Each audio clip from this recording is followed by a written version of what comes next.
The air in the dining room was thick, with the scent of roasted herbs and old money. The low, melodic clinking of fine china and the hum of curated conversation swirled around the impossibly long mahogany table. It was my father's stage, and tonight he was preparing for his grand soliloquy. He rose, his chair scraping softly against the Persian rug, a crystal glass of burgundy raised in his hand.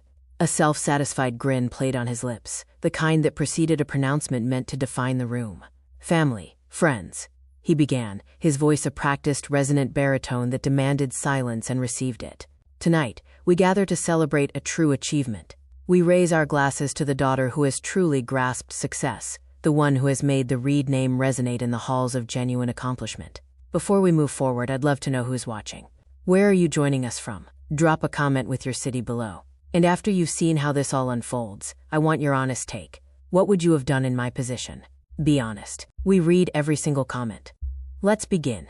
The curated audience, aunts, uncles, family friends who blurred into a single entity of approval, erupted in warm, predictable applause.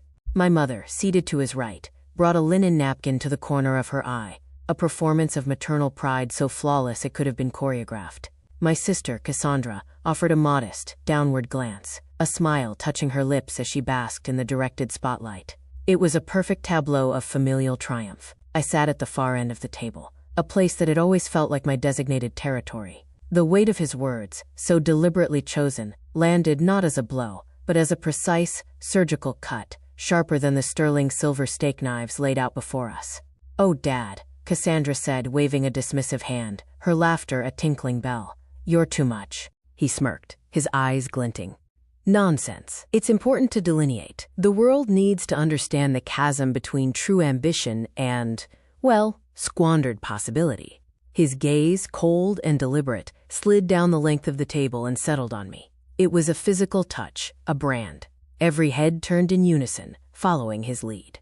I felt the heat of their collective stare, a mixture of pity, curiosity, and quiet judgment. I was the subplot in the family narrative, the daughter who had married for love, not leverage, whose career was a vague, freelance mystery, a disappointment. My husband, Leo, sat beside me, a portrait of unshakable calm. His suit, impeccably tailored but understated, didn't broadcast its cost. His confidence, however, was a quiet, radiating force, an authority my family's old money radar was not calibrated to detect. His hand found my knee beneath the damask tablecloth, a steadying pressure. Cassandra leaned forward, her eyes locking onto mine with faux curiosity. "You're still... What is it you do again, Isabel? Freelancing, right?" The word hung in the air, followed by a few stifled, polite titters from a cousin across the table. I manufactured a thin smile. "Something like that." She nodded, a smug tilt to her chin. "Well, we can't all be senior vice presidents of Stratford and Clay, can we? It does require a certain singular focus." My father chuckled, tapping his glass lightly with his signet ring. "Precisely. You've brought tangible pride to this family, Cassandra. You've earned your seat at the table." His implication about my own seat was deafening. My mother's eyes flickered toward me for a fleeting second, a glance filled with such a potent cocktail of embarrassment and pity that it was far more corrosive than any of my father's direct insults. She quickly looked away, focusing on straightening her already perfect cutlery. Leo leaned in, his breath a warm whisper against my ear, his voice low and dangerously calm. "You're certain you want to sit through the rest of this performance?" I met his gaze, and for the first time that evening, a genuine, faint smile touched my lips. "Oh, I'm invested now. I want to see the full run of the show." A server appeared with a bottle of vintage champagne, filling flutes with a soft fizz. My father raised his glass once more, his chest puffing out. "To Cassandra, and to the illustrious institution of Stratford and Clay, which saw her potential and honed it into excellence." The room chorused his toast. Glasses clinked. Everyone drank. Everyone except Leo. Everyone except me. The laughter and conversation swelled around me, but it had transformed into a dull, meaningless static. A bitter taste rose in my throat, the ghost of 1,000 past comparisons. I had always been the dreamer, the one with paint under her fingernails, the one who had stumbled once and was forever defined by that single misstep. Cassandra was the golden child, flawless, driven, her life a straight, gilded line. But I was learning that perfection, for all its shine, is often brittle. Leo's fingers tightened around mine. His lips brushed my ear again. "It's time," he murmured, the words barely audible. Time to inform them that we now own the stage they're performing on. For a heartbeat, the world blurred. The clinking forks, my father's booming laugh at some corporate anecdote Cassandra was recounting, it all melted into a distant hum. Then, a profound clarity settled over me. I turned to my father, my voice cutting through the din, steady and sweetly pitched. "Dad." He looked at me, mid-sip, his expression one of mild, annoyed interruption. "A funny thing about Stratford and Clay," I said, the words clear and deliberate. "It underwent a rather significant change in ownership last week." The laughter at the table died an abrupt death. He frowned, lowering his glass. "What are you babbling about, Isabel?" Leo leaned forward, resting his forearms on the table, his posture relaxed yet commanding. "What she is saying," he clarified, his tone conversational, "is that we purchased it. Every single share, every asset. The company, for all intents and purposes, is now ours." The air in the room turned viscous, heavy with disbelief. Cassandra blinked, her smile faltering, confusion warping into dawning horror. "You're lying. That's impossible." Leo offered a slight, unnerving smile. "You'll receive the official briefing Monday morning at the emergency board meeting. We'll be there to oversee the transition." My father's champagne flute hit the table with a solid thud, the liquid sloshing over the rim. "You did what?" I leaned back in my chair, my pulse now a steady, powerful drumbeat in my veins. "You said you were toasting your real daughter. You should be more careful about who you dismiss, Dad." I let the pause stretch, savoring the seismic shift in the room's atmosphere. "It turns out, the one you consistently overlooked is now the one who signs your paycheck." The silence that descended was not merely awkward. It was absolute, profound, and utterly poetic. Leo reached for his own untouched champagne flute, raising it in a casual, solitary toast. "To family," he said, his voice echoing in the quiet. No one lifted their glass. But for the first time in my life, the absence of their validation felt like a victory. The following morning, the silence from the previous night had seeped into the very walls of our home, a lingering resonance of shattered illusions. My phone lit up incessantly, missed calls from my father, a string of frantic, unread texts from Cassandra. Leo watched me over the rim of his coffee mug, his expression unreadable. "They'll be here," he stated quietly. "People like your father cannot abide a shift in the hierarchy. Their pride won't allow them to retreat." As if summoned by his prediction, the chime from the front gate camera echoed through the kitchen. On the monitor, my father's imposing black sedan idled at the entrance, followed closely by Cassandra's sleek, white sports car. I could feel the storm brewing, a tempest of wounded ego and fury about to descend upon our doorstep. Leo didn't so much as flinch. He simply finished his coffee and adjusted the cuff of his shirt, his demeanor that of a man preparing for a routine, if unpleasant, business negotiation.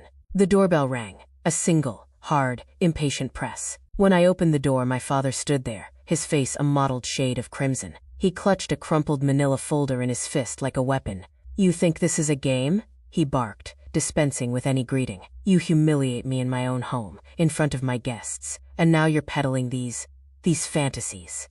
"Fantasies?" I asked, stepping aside to grant them entry. "Please, come in. Let's discuss this, like adults." Cassandra brushed past me, her expensive perfume leaving a trail of floral aggression in her wake.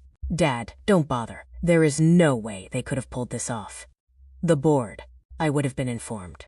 Leo leaned against the kitchen island, utterly unbothered. "Actually, the transaction is complete. I suggest you check your secure email. The notification should have arrived an hour ago." She scoffed, a sound of pure derision, but her hand was already diving into her purse for her phone. The moment her eyes scanned the screen, the blood drained from her face, leaving her complexion a ghostly white. The subject line was unmistakable.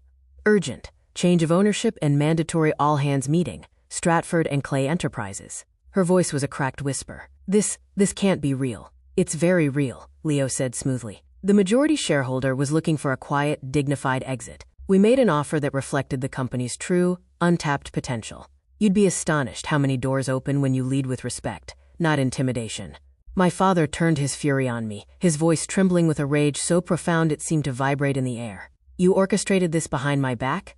"Your own family." I met his gaze, my own steady. "You left me with no other avenue. Remember, you laughed when my design studio failed. You told me I had no head for business, that my sensibilities were a liability. So I learned, quietly. I learned from the ground up, without the safety net of your name or your money." He slammed the folder onto the marble countertop.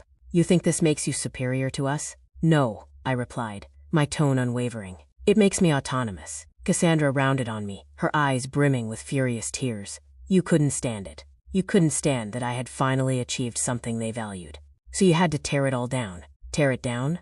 I cut her off, my voice sharpening. You spent a lifetime treating me as your inferior, your cautionary tale. You and Dad built a fortress of your own success and exiled me to the outskirts. You didn't desire a sister. You desired an audience for your triumphs. Leo stepped forward then, his voice calm yet cutting through her hysteria like a blade. For the record, Cassandra, we didn't acquire Stratford and Clay to dismantle your life. We acquired it to salvage what your father's archaic management and blatant nepotism were systematically destroying. My father's jaw tightened, a muscle twitching near his temple. You will not speak to me in that tone. Leo didn't raise his voice a decibel. You've spent 30 years mistaking fear for respect. That era is over. The room fell into a charged stillness. I looked at my father, the man who had preached that emotion was a currency for fools, that love was a strategic weakness, and that my value was a direct function of my utility to him. For the very first time, I didn't see a titan. I saw a terrified man, watching his empire crumble. Dad, I said, my voice quiet but firm, this isn't about vengeance. This is a demonstration. It's to show you what becomes of the person you underestimated, the one you believed would forever remain in the shadows you cast. He stared at me, his eyes darting between the damning papers on the counter and my resolute face. Then, without another word, he turned on his heel and strode out of the house, the door rattling in its frame. Cassandra followed, but not before shooting me a venomous glare, her whisper a hiss. You will live to regret this. When the door slammed shut, the silence that returned felt different. It was no longer oppressive, it was cleansed. Leo slipped an arm around my waist, pulling me close. You were flawless. I exhaled a long, slow breath, watching their cars disappear down the tree-lined street. It's strange, I murmured, my voice trembling only slightly. Peace doesn't always feel peaceful at first. It feels raw. He smiled, a gentle, knowing curve of his lips. Give it time. Tomorrow is the board meeting. That is when the real work begins. The Stratford and Clay boardroom was a temple of corporate power, all cool glass, polished mahogany, and breathtaking views of the city skyline. The morning sun streamed in, cutting sharp angles of light and shadow across the faces of the assembled executives. The company's sleek, chrome logo still gleamed on the far wall, but its meaning had been fundamentally altered overnight. It no longer represented my father's dynasty. It represented my acquisition. Leo and I walked in together, hand in hand. The board members, a collection of men and women in razor-sharp suits, turned toward us with a mixture of cautious respect and palpable anxiety. They knew. The memos had been sent, the legalities confirmed. The ground had shifted beneath their feet. At the far end of the immense table sat my father and Cassandra. He looked like a volcano moments from eruption. She looked pale and brittle, clinging to the remnants of her authority. Leo was the one to break the tense silence. Good morning, everyone. As of 5 p.m. last Friday, my wife Isabel and I are the majority stakeholders of Stratford and Clay. We appreciate your presence and your willingness to navigate this transition. Cassandra slammed her pen down on the table. You can't just waltz in here and pretend you have any idea how to run this place. Leo raised a single, unimpressed eyebrow. We aren't pretending to own it, Cassandra. The legal and financial records, which you've all seen, confirm that we do.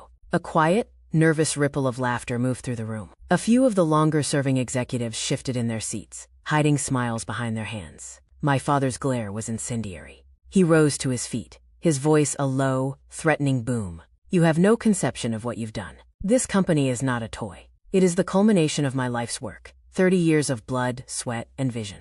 I looked at him evenly, my hands resting calmly on the table. 30 years of installing sycophants, fast-tracking your daughter, and crushing innovative dissent. You built an empire on a foundation of insecurity and humiliation. I'm simply here to renovate. He took a step forward, his tone dropping to a venomous whisper. You believe you can steer a corporation of this magnitude? You who couldn't even manage a small art gallery. Leo stood, placing himself subtly beside me, his presence a shield. She rebuilt her life from the ground up, with integrity and intelligence. That is a far greater accomplishment than anything on your resume. Cassandra turned a pleading gaze toward the board. You all know me. You know my dedication, my record. Are you truly going to stand by and let these outsiders dismantle everything we've built? The chief financial officer, a stern-faced woman named Margaret, cleared her throat. With all due respect, Cassandra, the company's profitability has seen a steady decline over the last 3 quarters. Our market share is eroding. Cassandra's face went blank with shock. What? I leaned forward slightly. I know because I've been conducting my due diligence from the outside for quite some time. You allocated funds for vanity projects, executive bonuses, and lavish office renovations, while your most talented employees were undervalued and underpaid. That stops today. My father's hands clenched into white-knuckled fists. So what is your grand plan? To fire us? To parade your victory? I hesitated, letting the question hang in the air. Every eye was on me. Even Leo glanced my way, curious. No, I said, my voice calm and clear. I'm not you. The room fell into a stunned hush. I don't need to humiliate you to prove my point, I continued. You will both stay on as senior consultants for a period of 6 months. Your mandate will be to facilitate a smooth transition and to impart the lessons of your failures to the new leadership. Consider it a masterclass in what not to do. Cassandra's voice broke, shrill and disbelieving. You're doing this purely to hurt me. No, I said, my tone softening almost to a whisper, yet carrying to every corner of the room. I'm doing this so that you might finally, truly understand what it feels like to be on the receiving end of the arrogance you've so freely dispensed. My father did not speak. He simply sank, slowly and heavily, back into his leather chair. The fight seemed to drain out of him all at once, replaced by the crushing weight of his own obsolescence. Leo addressed the room once more, his composure unshaken. Effective immediately, we will implement a restructuring plan. Our new priorities are threefold: ethical leadership, equitable compensation, and sustainable innovation. My wife will be leading this transition. A wave of applause began, hesitant at first, then growing in strength and conviction, as if the entire room had been holding its breath for years, waiting for this very moment. As I looked at the faces of the people in the room, a profound sense of settlement washed over me. This wasn't the sweet, fiery taste of triumph I had once fantasized about. It was something deeper, more durable: peace. For so long, my entire existence had been a quest to prove my worth to them.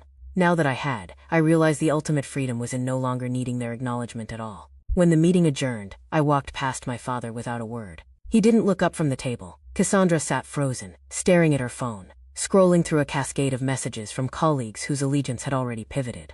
Leo held the conference room door open for me. You okay? He asked, his eyes searching mine. I offered him a small, steady smile. I am better than I have ever been. We stepped out of the climate-controlled building and into the morning sun. For the first time in memory, its light didn't feel exposing or harsh. It felt earned.